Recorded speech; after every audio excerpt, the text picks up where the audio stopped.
Hello everyone, welcome back to the channel. In this video I have a beautiful chassis to show you guys. This is a carbon fiber chassis, as you can see, and it does look like the Tamiya Avante chassis, doesn't it? The chassis consists of the top plate and the bottom plate,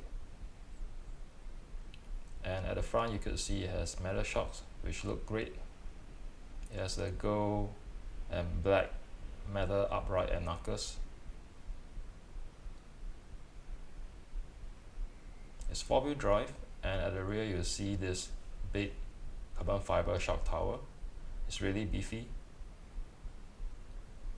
and likewise for the front there's another carbon fiber shock tower. Now let's get the ESC, receiver and servo into the car. For the battery I'm using the classic nickel metal hydrate, just to give it that vintage feel. Alright, I finally hooked up all the electronics together to test them before I put them into the car.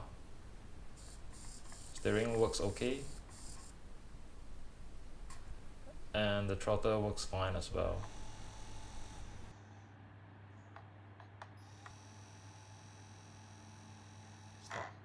At this stage all the electronics are installed into the car, and I will tidy up the wires later. I'm testing the throttle and it seems to work just fine. Next I'm going to test the steering. Alright, there's no mechanical binding